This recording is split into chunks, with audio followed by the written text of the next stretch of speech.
Welcome to Direct Communication for Difficult Conversations, a webinar for VISTA leaders. By virtue of their role on the team, VISTA leaders are likely to encounter a conflict or issue that needs to be addressed. This webinar offers 5 strategies for direct communication that can help navigate difficult topics. I'm your host, Andy King, Senior Training Specialist with AmeriCorps Vista, and I'm pleased to introduce our presenter, Lisa Reitmeyer. Lisa is a writer and educator who partners with different nonprofits around Portland, Oregon, as a trainer, consultant, and writer.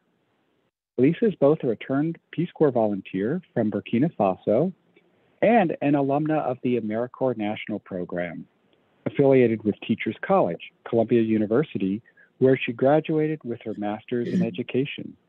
Lisa, thanks so much for being here. Thanks, Andy. I'm really glad to be here to talk with the VISTA leaders today about the confidence one needs to enter into difficult conversations. Difficult conversations are often ones we tend to avoid, but when we have the skills we need, we can confidently move toward the conflict, knowing that all relationships, even healthy ones, have conflict. Let's take a look at what I hope we'll get out of our time together. The first outcome is about defining what makes a conversation difficult. Next, I want to leave you all with 5 strategies that you can take from this presentation and start using in your conversations with colleagues, family, and friends that can turn a difficult conversation into its more mature friend, the direct conversation. Finally, I want all of us to listen to direct conversations that use the 5 strategies so we'll know what they sound like. You'll gain insights from these examples to help you be able to apply them to real-life situations in your leader role. To get us started, I have a quick activity for you. So for this activity, we will use the chat feature. And if you don't have the chat open, click the little speech bubble icon at the bottom of the screen. I would like you to think of a difficult conversation that you've had in the past. What made it challenging? And think about what was it like before, during, and after the conversation. What emotions, if any, were involved? So if you feel comfortable sharing, please drop your response in the chat, and I'll read in some of the responses.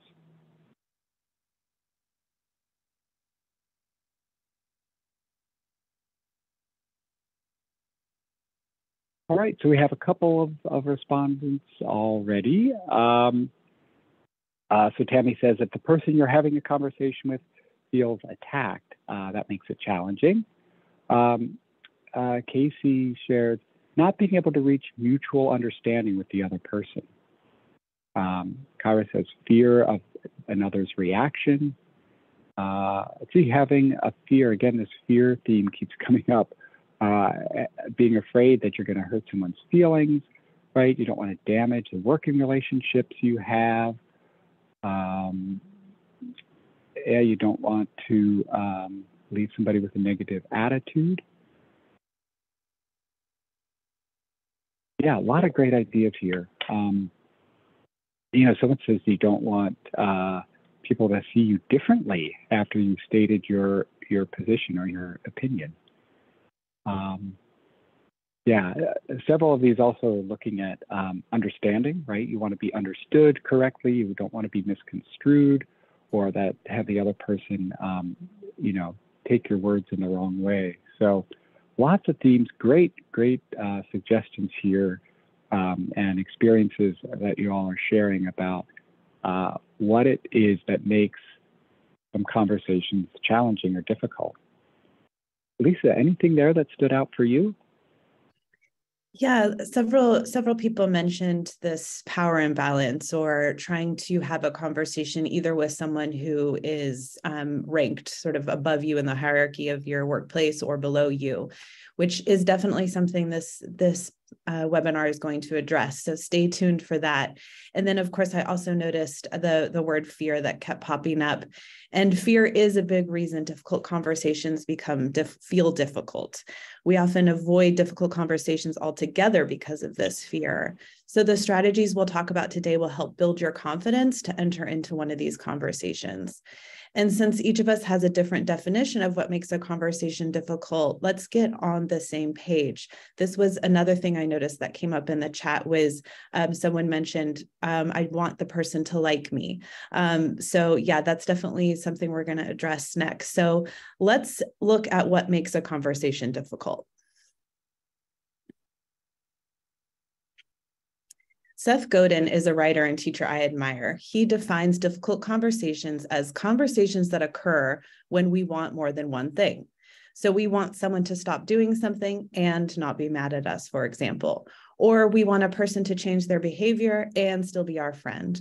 Or we want some to change their output but continue to like and respect us. If we have authority over someone and we don't care what that person thinks of us, we don't consider it difficult. Think a TSA agent telling us to stand in a different line at the airport. They have the authority to tell us to do that, and they don't care if we like them. But if either you don't have the authority or you care what the other person thinks, then it can become difficult. If we must discuss difficult topics, the conversation must be direct. So how do we move from having difficult conversations to having direct conversations? Let's go over 5 strategies. These 5 strategies are not the only strategies that exist. Of course, there are many others that can be found in books, articles, and online. But since we have a limited time together, I chose 5 of my favorite strategies based on the work I know all of you are doing in the field. Later on in the webinar, we'll discuss where you can find additional resources. Seth Godin's blog post entitled Difficult Conversations at Work is a good place to start. It's not very long, so I'll go ahead and read it out loud. When the outcome of a conversation is in doubt, don't do it by email, and show up in person if you can. The synchronicity of a face-to-face conversation gives you the chance to change your tone midstream. Be curious, ask questions, use empathy. A great question is usually better than a good answer. And don't forget, the value of a long pause is difficult to overstate. So there you have it, our first 4 strategies when it comes to direct communication. Do not have difficult conversations over email. Instead, have them face-to-face. Consider your tone of voice. Be curious by asking questions and embrace the long pause. Let's look at these a bit more in depth. These days, Zoom counts as face-to-face. It's not ideal, but it's still better than the telephone alone and certainly better than email or text message. Face-to-face interactions help us adjust to a conversation with our voice and body language. Looking people in the eye is important, and a video call makes that possible. It also signals that the topic is serious and deserving of everyone's time. The small talk that typically begins with a face-to-face interaction is also an opportunity to make a genuine connection beforehand. When I was a Peace Corps volunteer in Burkina Faso, every conversation, casual or formal, opened with a series of questions. How are you? How is your family? How's your health? How is your family's health? And these were not merely conversational bridges. They were sincere inquiries into a person's well-being, and they taught me something valuable about human interaction. People have a lot going on in their lives, and whatever topic you've got in mind might not be the most important or pressing issue to them. So it's important to keep things in perspective. Sincerely reaching out can put people at ease and make a connection on a personal level. How was your weekend? Or even a less personal question about the weather or current events works too. These interactions are typical in person, less common over the telephone, and nearly impossible with email. Do not underestimate them. Human decency and connection go a long way. And speaking of connection, I want to invite you into the conversation again.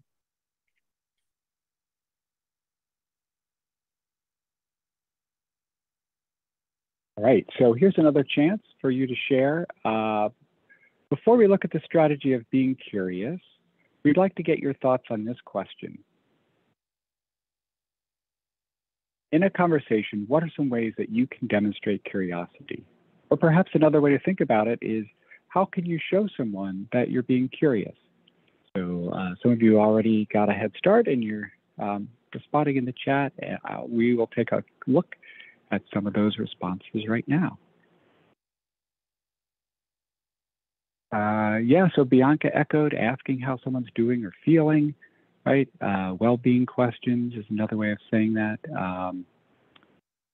feeling it's a safe environment to share and be vulnerable, right? So if you open up and set that tone, you welcome other people to do the same. Looking at the other person, right? So that eye contact and body language piece of it. Yeah, a number of you mentioned that body language, and a few ask or mentioned asking questions about the person. You know, how are they doing? What are they doing? What are they up to? What's new? Great. Let's see. And Michelle says, just saying, I'm curious.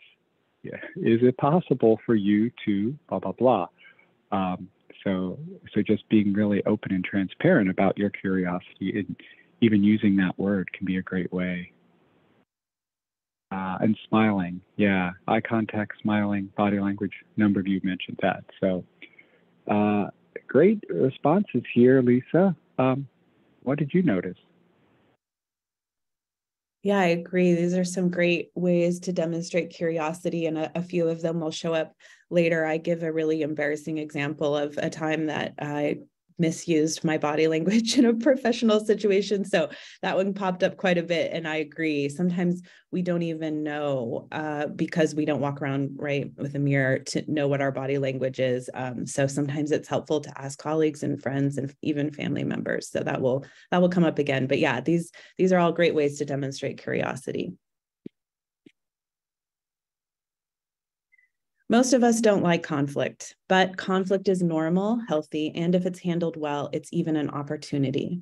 One of the worst things we can do with conflict is to pretend it's not there. In direct conversations, a person moves right toward the conflict. Being curious helps us learn more about the conflict in order to be able to come to a reasonable solution. The best way to be curious is to ask open-ended questions and then wait for a response, which was something that also came up in the chat. A phrase like, really, how so, is an example of how you can bring your curiosity to the table. Tell me more, and how can I help also work. Chances are, if you enter into conversation thinking you know exactly how it should end, you're not being curious enough. You might need to learn something to come up with a solution that will work. Your assumptions might be wrong. Curiosity requires humility, an acknowledgement that you might not have it all figured out and that the solution is still negotiable and discoverable. Curiosity requires empathy, a true desire to learn more about what it's like in the other person's shoes. Good leaders are curious and believe that the people on their team bring real knowledge and ideas to the table. Good leaders listen.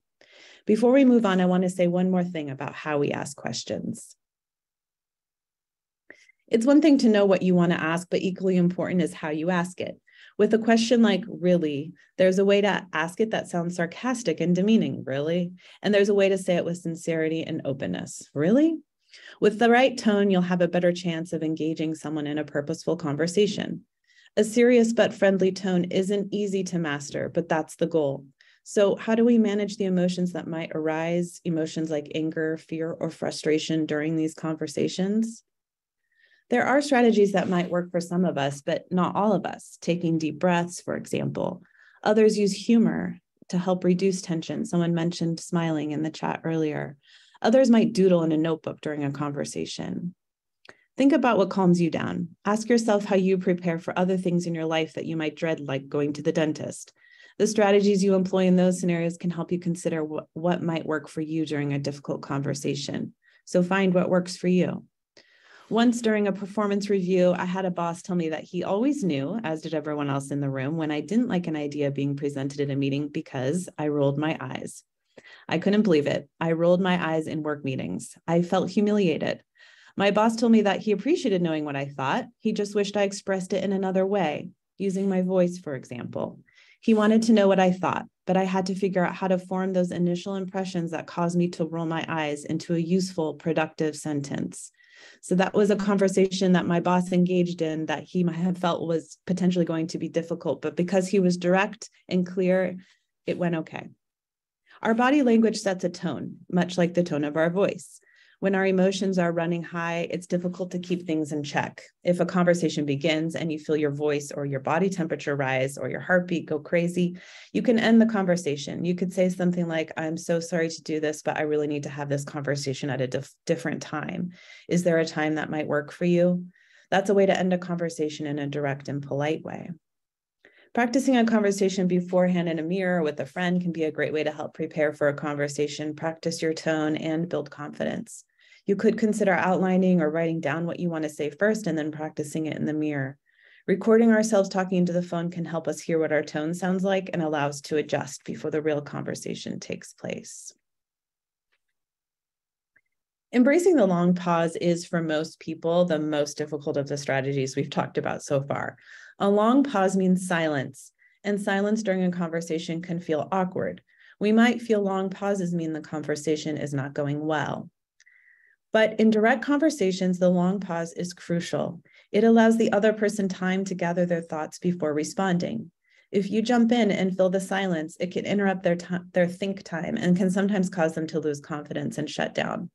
The goal is to keep quiet, don't panic, and don't rush to rescue them from the awkwardness. How long is too long? This is where your intuition comes in. If you're thinking that the pause has gone on for longer than a minute and you're pretty sure the other person will not speak, then it might be time to use another one of the strategies we've already discussed, like curiosity. Ask a question, then wait again. It's possible, though not likely, that using a combination of questions and long pauses will not get the other person to talk. If a conversation feels stalled, you could suggest having the conversation at a different time. Don't give up on having the conversation, but it's not a conversation if only one person is talking. So see if a different time on a different day might be the answer. Another unfortunate but common reaction to a direct line of questioning is defensiveness. This is something that also came up in the chat earlier. My boss tells me I roll my eyes during meetings and I respond with, no, I don't. Defenses fly up and they're conversation enders, aren't they? Your best reaction to initial defensiveness is a combination of the long pause and curiosity. The defensiveness might fade when they realize you're willing to listen. Defensiveness might be their initial, but not their final reaction. Give it time. Try to stick with them. If they don't talk, you can simply state the phrase again. I noticed that you roll your eyes during meetings, and I'm wondering if there's something I can do to help empower you to speak up instead when you disagree with an idea or comment. Depending on how defensive the other person becomes, this might be a reason to end the conversation and come up with another approach, because it's nearly impossible to have a conversation with someone who's defensive. Again, you can't control what the other person does and says, so you have to focus on your own words and actions. When a person is unwilling to participate in the conversation, you can suggest having it at a different time. You can offer to invite other colleagues whom the member knows and respects to join the conversation.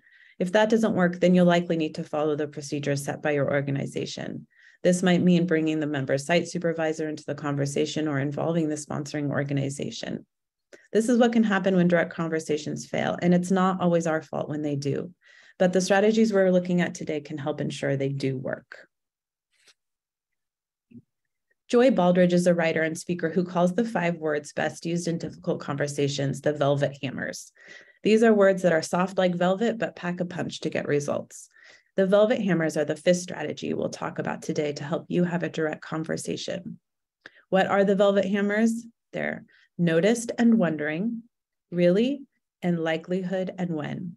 These are the 5 words that you can write down on a sticky note and put right up above your workstation. They're direct, respectful, and they get the job done.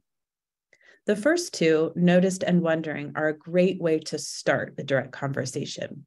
For example, I noticed that you're often late in the mornings, and I'm wondering if there's something I can do to help. Or, I notice that you often roll your eyes during meetings, and I'm wondering if there's a way I can help you feel more empowered to speak up. Then you wait for a response. You might have to wait a while. Remember to embrace the long pause. Really, and other questions are great tools for the middle of the conversation. We've talked about how to maintain that friendly tone because we're genuinely curious about their responses. And the responses to those questions might take the conversation places we did not expect to go. Maintain flexibility, openness, and curiosity. Be prepared even to learn something new. Then to end the conversation, likelihood and when get to the heart of the issue and allow for the other person to have agency while still being held responsible. They set the expectation. So for example, what's the likelihood you'll begin arriving on time starting tomorrow? Or what's the likelihood you'll be able to speak or share your thoughts during the discussion in our next meeting? The when is important because it sets up a timeline wherein you'll know if the direct conversation worked or not. Let's look at a few examples of direct conversations while thinking specifically about your role as a VISTA leader by using some case studies I made up. The characters will be played by Andy King and Bethany Dusablin. Sonia is an imaginary VISTA leader who's about to find herself faced with a difficult conversation. Sonia supports 8 VISTA members across the state of Washington. Aiden, one of the members Sonia supports, has trouble remembering to submit his reports on time. Sonia is hoping a direct conversation will help resolve the issue. Aiden serves at a nearby nonprofit, so Sonia requests a face-to-face meeting. They meet, and Sonia starts by asking Aiden about his weekend. She learns that Aiden went camping and hiking. Next, Sonia moves right toward the conflict and uses 2 of the velvet hammers right away. Let's listen in on their conversation.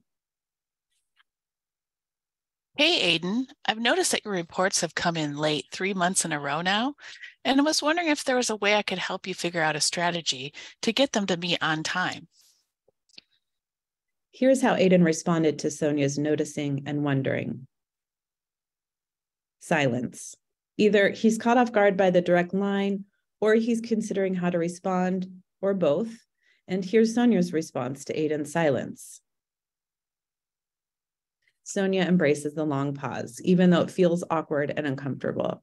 She's allowing time for Aiden to formulate a response to the direct line. How long does Sonia wait? Maybe a full minute, maybe longer. Maybe Sonia's writing long pause over and over again in a notebook to help remind herself of the importance of waiting for a response, a trick I've used myself.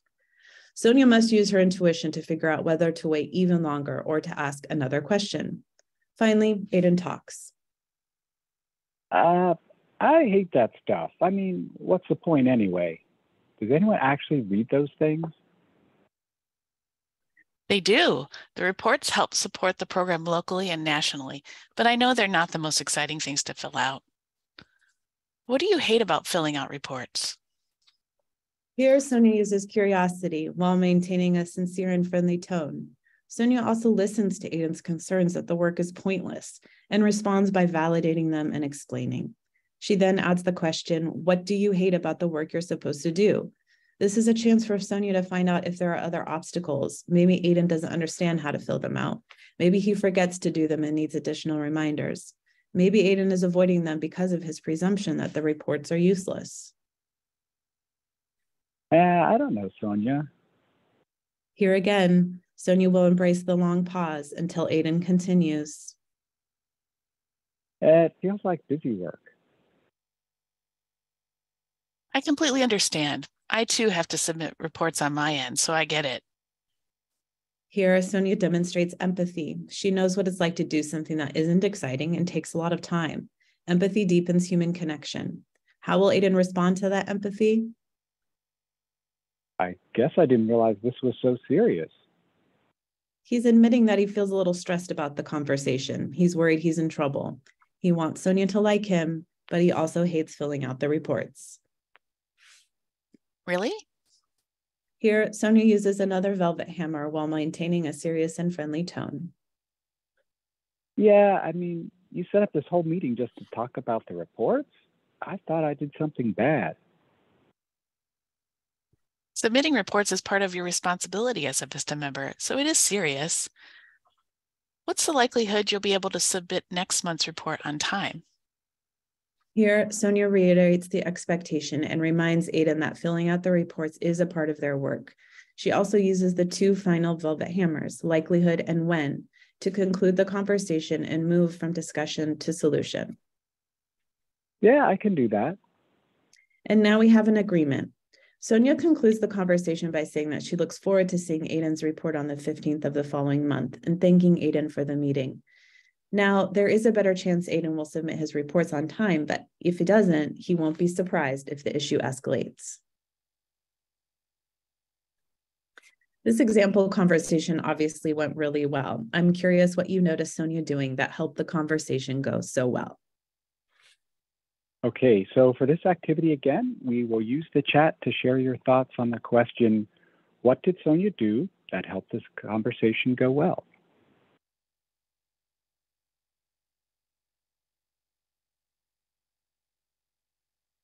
Renee identified the long pause. Yeah, she did that several times.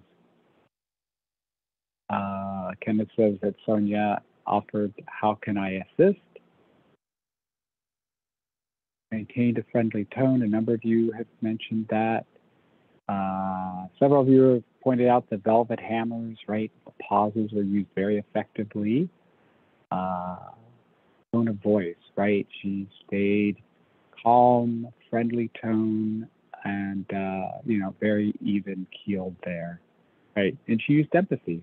She reflected back to Aiden, and remained friendly the whole time.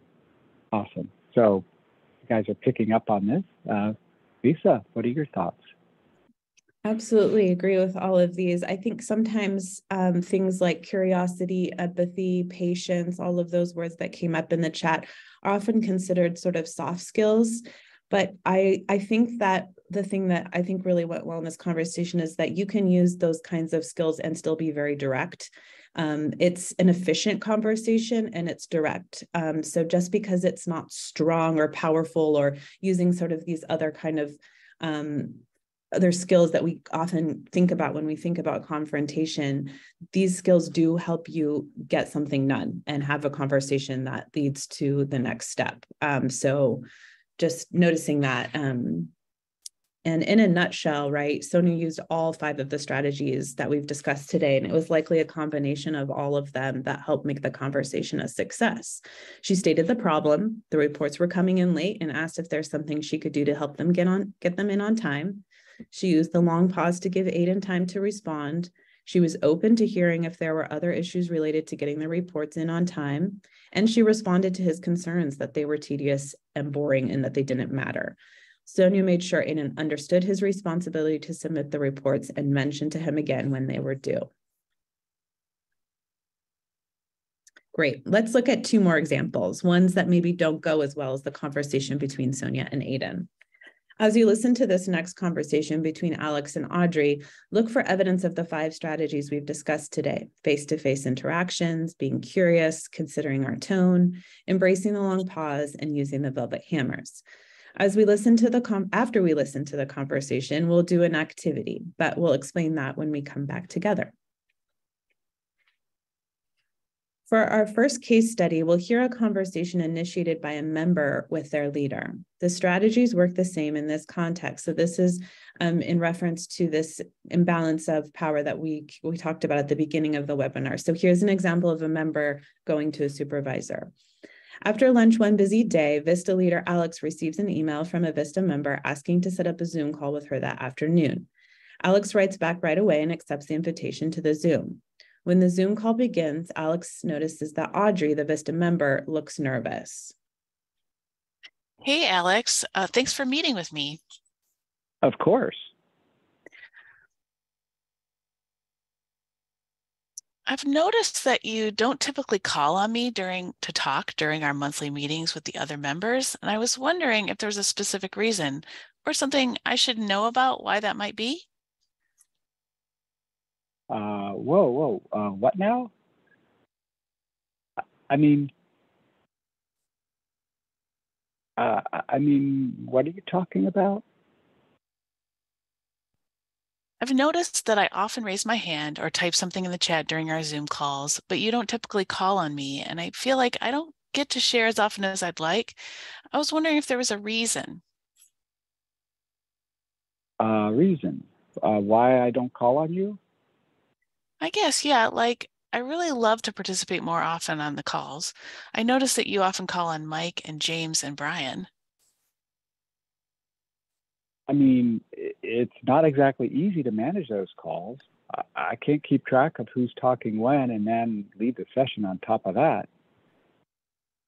I hope you're not suggesting that I call on the others because they're male and you're female.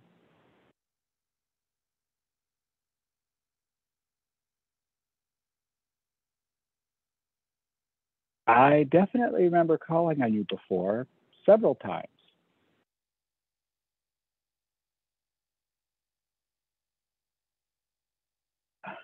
Okay, I get it.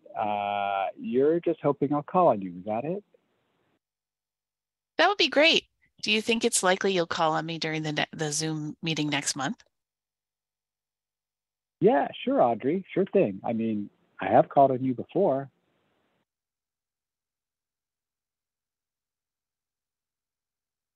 But yeah, of course. Next month, I'll make sure you get a chance to talk to the whole group.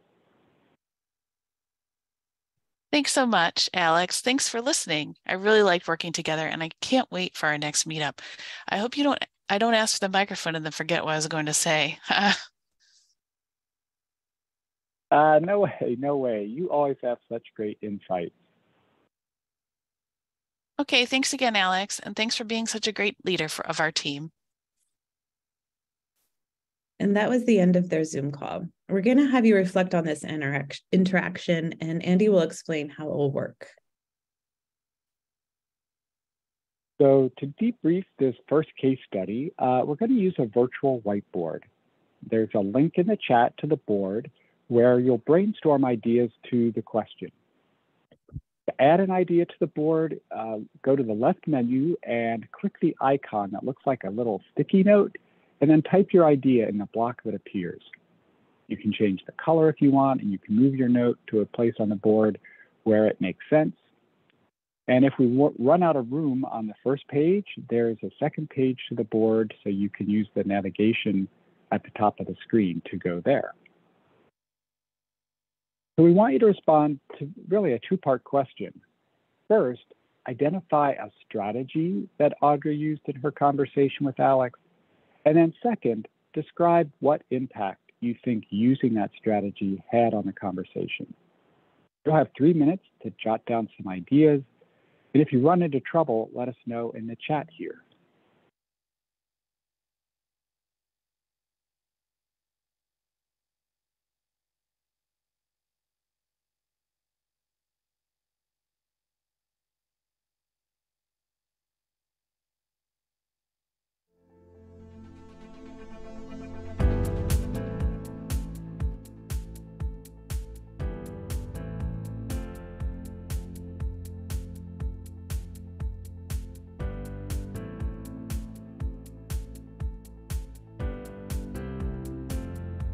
All right, so we see a bunch of strategies up there. If you could also add to your note what impact you think using that strategy had, or if you've got it on two separate notes, put them together and it'll be easy to see.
It's great to see all your ideas coming up in real time. So a number of you mentioned that Audrey used the long pause, right? That she waited to give Alex time to respond. It also sort of kept the pressure on. Somebody mentioned that you know it didn't let him off the hook. So that was great. The long pause, the silence. A number of you mentioned that she maintained a great tone, that she sort of kept a very even tone of voice, and that she didn't raise her voice.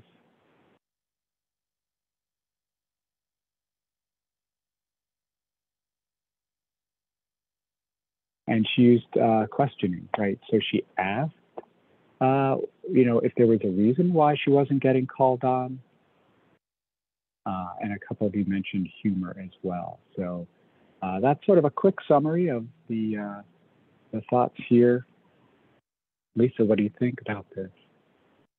Yeah, I'm impressed with everyone's insights here and noticing that the humor at the end, although it wasn't, laugh out loud, hilarious, it was a way to sort of soften what Audrey may have been nervous about, right? Bringing a difficult conversation to a supervisor, to the leader. So I think that is a strategy that that can be used in addition to the velvet hammers, which are just actual words you can, use and to remind yourself to what to actually say. So yeah. Alex responds the way a lot of people do when faced with a direct, difficult conversation. He became defensive. So knowing how to respond to that defensiveness is Audrey's superpower in this scenario. She uses the long pause, as many of you noted. In addition to using the long pause to respond to Alex's initial reactions, which are defensive and even accusatory when he mentions Audrey's gender, she uses curiosity and humor, empathy, and all the velvet hammers in response to that. So she doesn't really respond to his defensiveness. In addition, this is a case where a subordinate had a difficult conversation with a higher up, so that added a completely different layer to this conversation. Let's look at another situation in which Alex finds himself in a difficult conversation.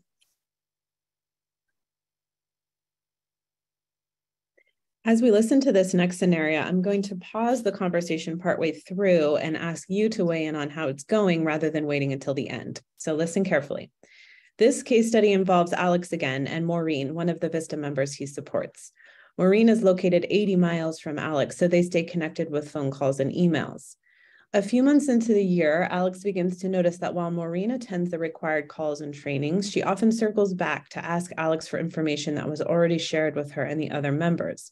Alex finds that he spends much of his time answering the same questions from Maureen over and over. One morning, frustrated at opening his inbox and seeing 5 emails from Maureen, Alex decides that his only option is to have a difficult conversation to learn more about the challenges she appears to have with keeping track of important information. Alex decides to pick up the phone and give Maureen a call. Hi, Maureen. It's Alex. Hey, listen, I can't keep answering the same questions from you over and over. What questions? I got 5 emails from you this morning. Yeah, but the first one was about... No, it's not that. Of course, you can come to me with your questions anytime. That's why I'm here. I'm here to support you.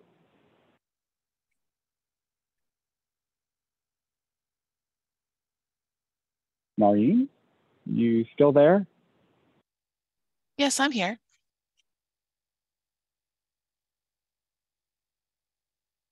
I'm going to pause the conversation here to give you a chance to reflect on what's going on and choose what you think Alex should do next in this conversation. What should Alex do next? Should he state his concerns and ask how they can be resolved? Or should he ask Maureen how she manages important information? Please make the selection in the pop-up poll and submit.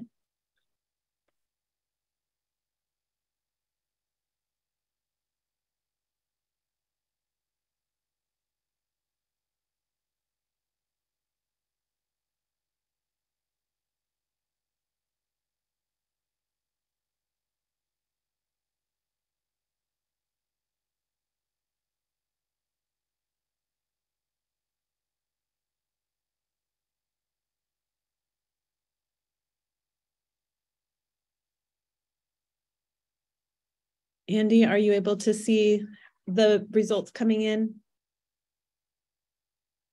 Unfortunately, I can't. So there we go. Just closed.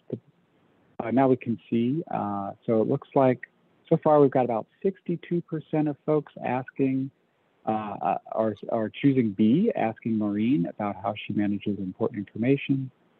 40% picking option A. And let's see, maybe 2/3 of you have weighed in. We'll give you just a couple more seconds to vote. because what you choose is going to determine how we play this out. So you get to choose our adventure here. Okay, we'll give you like 3 more seconds and then we'll go ahead and close out.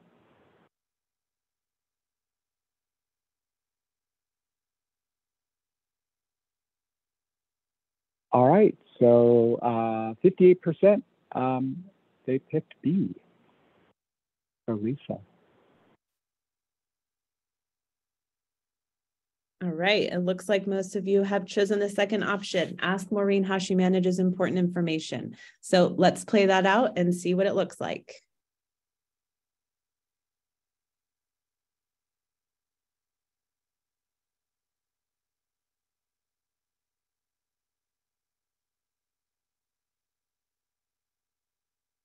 All right, so I'm going to All right, I'm on it. No, we're going to just move ahead to the next slide. So Alex says, great, I was just checking and making sure that you're good to continue. Tell me about how you capture and organize what's covered in our trainings. Sure, I attend all the sessions and I take notes on the handouts. I keep all the handouts in a folder. And then how do you find information when you need it? Well, I flip through the training handouts, and if I can't find what I need, I email you. You might consider organizing things by topic to make them easier to find. I'm not sure what you mean. How can I make things easier to find? I'd be happy to share some ideas. Would you be open to that? Yeah, that would be great. Okay, I'll send you some examples. Thanks, Alex. I'm really glad you called. And with that, Alex hangs up the phone, feeling more assured that Maureen might be better able to access the information she needs before sending him an email.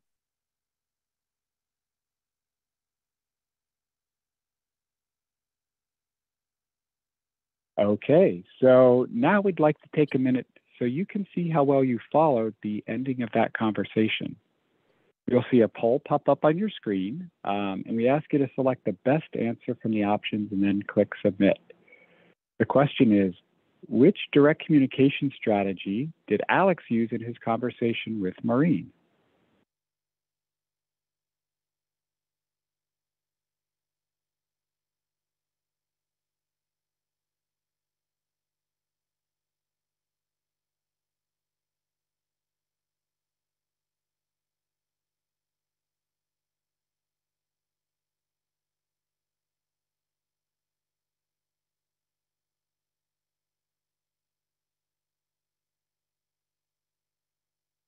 All right, looks like about half of you have responded. We'll give you a little bit more time to consider which of the strategies did Alex use? Was it active listening, the velvet hammers, being curious, or the long pause?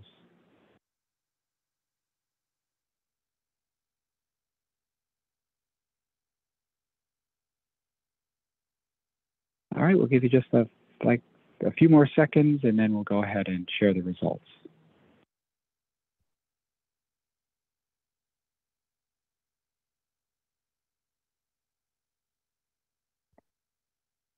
All right, let's go ahead and see how you all did. So the correct answer here is C, being curious, or as it shows in the poll, asking questions. So remember when Alex asked Maureen how she organizes information from the training, and then he asked how she finds information when she needs it. So those are examples of being curious, and it looks like most of you knew that. All right, so thanks for taking part in this activity. I figure you might be curious what happens with the other option, the one where Alex asks, or the one where Alex states his concerns and asks how they can be resolved. So let's see how that plays out.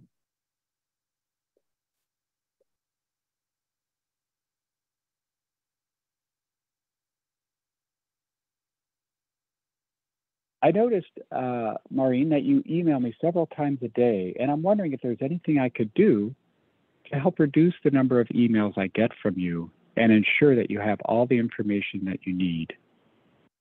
Oh, sure, of course. Do I email you more than others? I didn't realize I was emailing you so often. Really? Really? I'm scrolling through my sent items now. Wow. What's the likelihood we could spend a few minutes today figuring out a way for you to get the information you need when you need it without having to wait for me to respond to multiple emails? Absolutely. Yes, let's discuss. And with that approach, Alex has gotten Maureen to understand the issue and commit to finding a solution.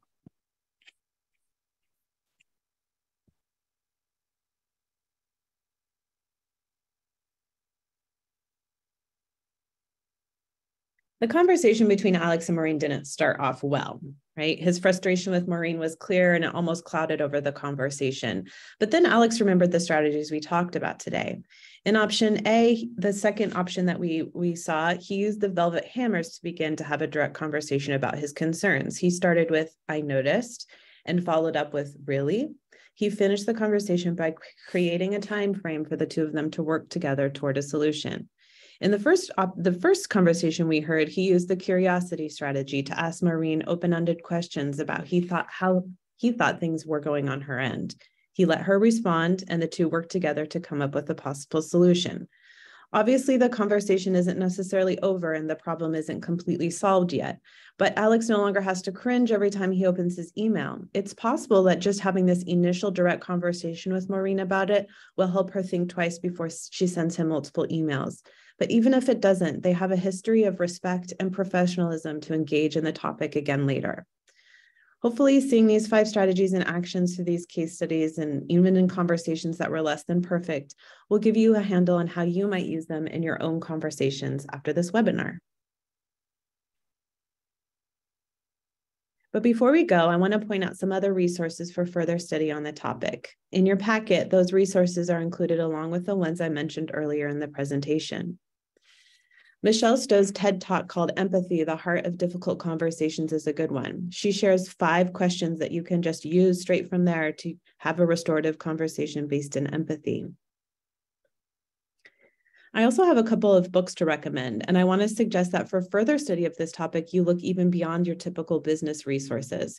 This is a topic that is really about engaging with other people. The first book that I want to recommend is perhaps an unlikely source for conversation strategies, but it is excellent. It is How to Talk So Kids Will Listen and Listen So Kids Will Talk, which is less about kids and more about having conversations with people when a power differential is involved. And that book is by Adele Faber and Elaine Maslish. The second book I want to recommend is Do Listen, Understand What's Really Being Said, Find a New Way Forward by Babette Buster. It's a short book that you could read in one sitting, and it's got a lot of other great strategies. It's been an absolute pleasure to be here to talk about this topic with you today and to see you participate during this webinar.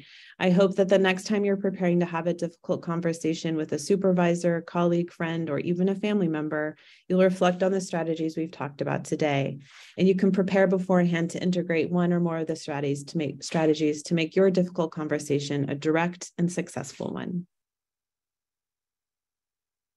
Lisa, this has been such an engaging and enlightening session. Thank you so much. We want to see what questions you might have for Lisa, but before we get to that, we'd like to know what you think. So I invite you to complete a short evaluation of this webinar. Your feedback will be important, not only for Lisa, but it's really helpful for me and for Bethany, as we're always looking for ways to make these sessions the most useful for you and for other VISTA leaders. The survey is probably already open in your browser window behind Zoom, but if not, the link is also available in the chat. So now it's time to see what questions you might have. Looking back through the chat, I didn't notice any as we were going through the session, but if you've got a question for Lisa now, this is your time. So please feel free to write your question and post it in the chat, and we will pose that question to Lisa.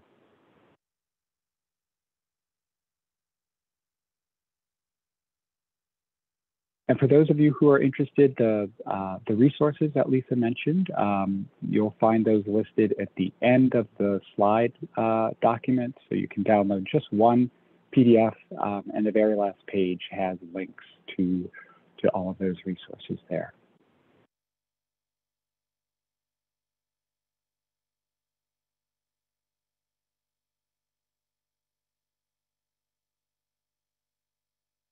All right, well, I'm not seeing any, wait, so here we do have a question from Maggie. Thank you. So Maggie asks, when do you know it's time to end the conversation because of defensiveness or negative reactions? That's a great question. It often is your own intuition. I think for me personally, when I start to notice that my emotions are louder than my thoughts, sort of emotions over mind, I ask to have the conversation at a different time. And I find that I more often have to do that with like my husband, for example, than people with colleagues. It's an interesting thing. But yeah, I think you kind of have to use your own intuition, but that's, yeah, a gauge, right? When your mind is not able to be louder than those other voices. But everyone has it's an interesting exercise to think back on conversations and conflicts that you've had in the past. Some people get really hot. Some people have little physical twitches and things. I learned that I often put my hands I cover my face with my hands. And so that's often a sign to me when I do that, which is very involuntary, that it's time for me to end the conversation and ask to have it a different time. So it's kind of a personal thing, and it's a fun kind of investigation to ask even your close family and friends, hey, when you notice me getting upset, do I ever do anything with my hair, with my hands? And you might learn something that you can use for the future. All right, thank you for that, Lisa. Bianca has a question. How do you navigate a conversation where the other person's tone of voice sounds accusatory? Do you end the conversation? I think it depends on your ability to feel accused, right? How much can you take a little bit, kind of a thing. So in one of the case studies we saw, when Alex accuses Maureen, I think it's Maureen, of using that she's bringing up this conversation because because of her gender or something, right? She just doesn't respond. She uses the long pause. And so it's a personal thing, because another person might have needed to respond to that right away and said, that's not appropriate. Or it was in the best interest in that moment for her to not respond in that way and to just let him realize what he had said and move on and move forward. So it is a personal thing. But again, I think it's helpful to know these kinds of personal kind of cues that we have for our own selves. We can often tell in other people what those are, but it's sometimes hard to see in ourselves. So again, asking family and friends, hey, what do I do when I start to feel accused or angry or upset? And use those in the future when you're having the conversations as little guideposts. All right. Great ideas there, Lisa. A few folks are asking about the recording of the session. And of course, as soon as we have that ready, which usually takes just a day, not even, I'll have it posted on the Vista campus. I'll send an email out to you with a link so you'll know where to find it. And if you're interested in the slides, you just scroll up the chat a little bit and you'll see a link there to download a copy of the slides. All right, another question here. I'm probably going to not be able to pronounce your name right. Bolani Lay. Is a long pause good to use with someone who's passive aggressive? I like that question. I think that it is. Again, it really depends on how much you as the listener can handle, right? It's conversation is between two people, and you can't control what they do and say. You can only control what you do and say. So when I have these kinds of conversations, I really go into it focusing on myself and less the other person, because I have no idea how they might respond or what they're going to say. but I do have control over what I can say. So again, I mentioned during the webinar that I often doodle and jot things down. And that I find has helped, because oftentimes I'll just write long pause or long pause. And I think with passive aggressiveness, it's hard to tolerate. So sometimes I might, depending on the day, have more bandwidth to tolerate it. And other days I might suggest we have the conversation at a different time. So I think the strategies are good for those kinds of questionable, you just don't know, because that's why we did the case studies, because you don't really know how a conversation is going to go until you're in it, which is part of the reason people don't want to have them, because they can't control them. But you do have control over what you do and say. And as long as you're true to what you know, how you want, the kind of person that you want to be in this conversation, you keep the focus there, you're going to have more confidence going in. Great. Kenneth said, what if it's in front of a crowd? And I'm guessing he means, what if this direct or difficult conversation is happening in front of a crowd? Thoughts on that? Yeah, sometimes you notice that maybe someone wants to have a difficult conversation and is unsure about how to do that directly. And I think part of having a direct conversation is doing it in a safe space, which was a term that came up earlier in the chat. Some of you mentioned that it's important to make it a safe space. So oftentimes you can notice that and use the velvet hammer. I noticed that this is a conversation perhaps you'd like to have further, and I would be happy to do so. Let's set up a different time to do that. And, let's chat after this meeting or whatever to set that time up. So again, you can use the velvet hammers or even curiosity, but yeah, sometimes someone is just so nervous to bring something up that they bring it up in front of other people instead of one-on-one, because they're nervous about how that one-on-one might go. It's like if Maureen had said hey, why don't you ever call on me in the Zoom? All right. A good leader would have said, oh, Maureen, I see you have I've noticed that you've had some concerns, and I'm wondering if you'd like to set up a time that we can chat about this further. All right. Thanks for that, Lisa. And I want to thank everyone who wrote in those great questions. We're almost at the end of our time, but before you go, I want to invite you to our next webinar.